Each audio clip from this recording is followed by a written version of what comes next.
Bu arada hayırlı olsun. Ekiplerimiz biraz değişti. Evet, Daha önce farklı arkadaşlarla bayramlaşma yapardık. Parti içindeki değişim de hayırlara vesile olsun inşallah. Allah razı olsun. Biz de malum Ee, yeni komiserimizi yaptık biliyorsunuz. Yine evet, yeni görev dağılımlarınız. Teşekkür ederiz. Çok sağ olunuz. evet. Ee, Sayın İshak Sağlam Genel Başkanımızın öncelikle selamlarını iletiyorum. AK Parti'nin değerli yöneticilerinin, tüm teşkilatlarının bayramını tebrik ediyor. İnşallah AK Parti için, Türkiye için ve tüm İslam alemi için hayırlara vesile olur. Ve özellikle bu mübarek Ramazan ayında hepimizi üzüntüye boğan işgal rejiminin vahşetinin durmasına vesile olmasını, Kudüs'ün özgürlüğüne vesile olmasını temenni ediyoruz.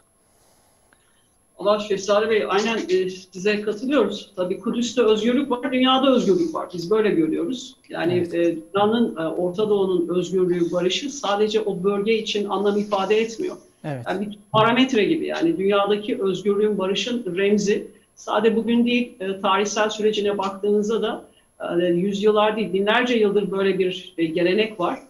O bölgede ne zaman barış olmuşsa dünyada da barış olmuştur.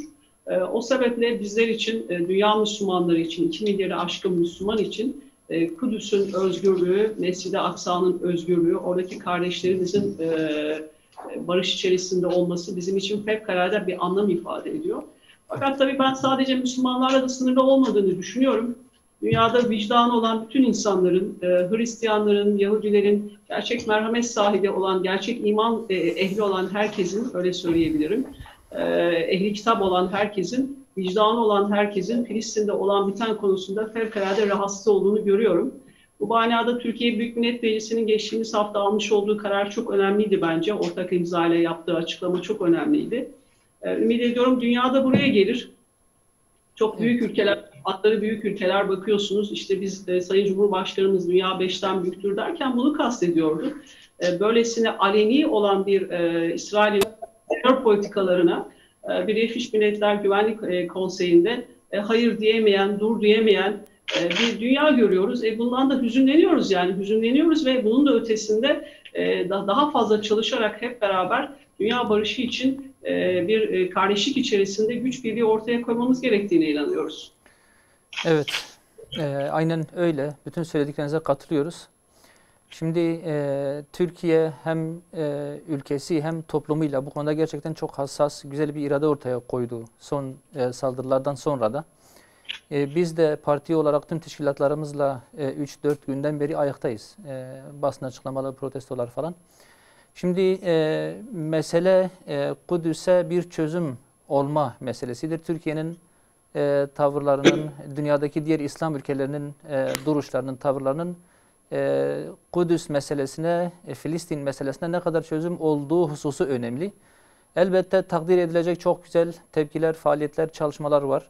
Fakat özellikle uluslararası platformda işgal rejimine karşı, vahşetin durmasına karşı bir birliktelik, bir tavır ortaya koyma, bir tavır geliştirme anlamında Türkiye'nin çok büyük bir misyon üstlenebileceğini düşünüyoruz. Bununla birlikte Türkiye işgal rejimiyle ilişkilerinin de bu anlamda çok ciddi önem ifade ettiğini düşünüyoruz. Açıklamalar, tepkiler olumlu, ancak eğer bu vahşet devam ederse ve yüreğimizi kanatmaya devam ederlerse Kudüs'ün işgal edilmesi ve yıkılması, hatta malum yıkılması da söz konusu. Bu süreç devam edecekse Türkiye'nin işgal rejimi ile siyasi, diplomatik, hatta askeri ilişkiler, önceki anlaşmalar hepsinin de bize göre mutlak surette gözden geçirilmesi gerekir.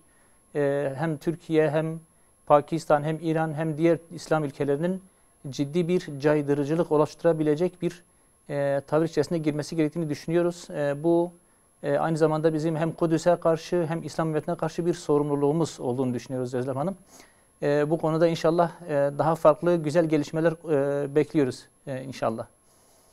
Şehzade Bey, doğrusu dünyada şunu görüyorum, yani asıl güç sessiz insanların gücünde. Evet, Türkiye'nin yapacağı şey, Türkiye dünyaya başka bir tez ortaya koyuyor. Cumhurbaşkanımızın liderliğinde. O da dünyada şu anda sessiz duran, yani farklı ülkelerin vatandaşlarının o sessiz kitlelere seslenerek dünyada teröre destek verilmesinin önüne geçecek bir politika ortaya koyabilmek, buna rehberlik yapabilmek. Sayın Cumhurbaşkanımızın en son Birleşmiş Milletler'de yaptığı konuşma da bunun bir remzidir zaten. Yani Evet. ortaya koyulmuş. Ben şuna inanıyorum. İnsanlık içinde vicdan, kalbinde vicdan olan herkes Filistin'de olan bitenler karşısında sessiz kalamaz. Evet. Bunu da sadece bence İslam coğrafyasına değil, diğer ülkelerdeki o sessiz ama vicdanlı olan insanlara da bir görev düşüyor. Bu Evet. manada tüm bunları tetikleyecek bir tavır ortaya koymak çok önemli. Zaten Türkiye işte Van Milit hadisesinden başlayarak Mavi Marmara'da yaşananlarla dahil olmak üzere tüm bu olanlar karşısında bu terör politikasını ortaya koyan, bunun siyasetinin bir tabii mecra haline getiren İsrail'e karşı her zaman tavırlarını ortaya koydu. Ama bu manada bu işler devam ederken asıl mesele bunlarla alakalı bir yaptırım süreci ortaya koyabilmek. Yani ilişkilerin Evet. kesilmesi tek başına problemleri çözmüyor. Güçlü Türkiye bu manada dünyada barışın sesini yükselten Türkiye demek. Bu manada dış politikanın özellikle her tür enstrümanını değerlendirerek, kullanarak hem Filistin meselesini çözmek, hem Mescid-i Aksa ile alakalı bugüne kadar var olan bu sorunları ortadan kaldırmak için gayret göstermek ve bunu yaparken de dünya barışına bir katkı sağlayabilmek çok önemli. İnşallah bu birlikteliklerimizin bir fayda getireceğine inanıyorum. Dua ediyoruz bugün bayramda olması hasebiyle. Evet. Doğru. Türkiye'nin uluslararası platformdaki ağırlığı her geçen gün artıyor. Zaten bizim ifade etmeye çalıştığımız da bu. Türkiye hem Birleşmiş Milletler nezdinde olsun hem İslam ülkeleri içerisinde olsun çok farklı bir ivmenin harekete geçirilebilmesi anlamında da doğrusu Türkiye'nin yapabileceği çok şey olduğunu düşünüyoruz. Bizim beklentimiz o yönde. Türkiye'de hem yönetimi hem Sayın Cumhurbaşkanı hem toplumuyla birlikte bu aşk, bu sevda, Kudüs'e sahiplenme anlayışının, hissiyatının çok iyi derecede olduğunu görüyoruz, biliyoruz. İnşallah Türkiye bu nokta başat bir rol oynar. En azından temennimiz bu. Hep öyle ola geldi zaten. Bugüne kadar hep Evet. öyle ola geldi. Çünkü oraların ne diyelim manevi olarak asli sahiplerindeniz. Evet. O coğrafyalarda çok uzun yıllar, yüzyıllarca farklı dinlerden insanlar barış içerisinde yaşadılar. Orası barışın sembolüydü yani. Aynen. Öyle olması için bizler gayret sarf ediyoruz. Kendi topraklarımızda hakeza hala kendi ülkemizde farklı dinlerden insanlar huzur içinde yaşıyorlar. Biz bunları anlatıyoruz, onur duyuyoruz, gurur duyuyoruz böyle olmasından. İnşallah dünyada da böyle olacaktır. Tabii bu pandemi günlerinde muhakkak surette çokça çalışan kardeşlerimiz var, sağlık mensuplarımız var, askerimiz, polisimiz görevlerini ifa ediyorlar. Bayramda herkesin daha iyi şartlarda bayramı geçirmesi için, pandemi sürecinin bir an evvel tamamlanarak felaha çıkması için onlara da ben çok teşekkür ediyorum. Evet. Hayatını kaybeden sağlık çalışanlarımıza, vatanı için şehit olan şehitlerimize de bir kez daha onları rahmetle yad edelim. Evet. Ailelerinde yakınlarını kaybedenler var. Onlara da hem tekrar başsağlığı hem rahmet dileyelim. İnşallah önümüzdeki Kurban Bayramı'nda da yüz yüze bayramlaşma temennisiyle tekrar iyi bayramlar diliyoruz. Hem sizlere, tüm Hüdapar ailesine, Sayın Genel Başkan'a hayırlı bayramlar diliyoruz buradan AK Parti'den. Çok teşekkür ederim Özlem Hanım. Biz de bu vesileyle hem size tekrardan hem tüm AK Parti camiasına hayırlı bayramlar diliyoruz. Bir an önce Türkiye'nin, tüm insanlığın bu pandemi illetinden kurtulmasını, bütün insanlığın şifaya kavuşmasını temenni ediyoruz. Ve inşallah ifade ettiğiniz gibi gelecek bayramı yüz yüze idrak edeceğiz.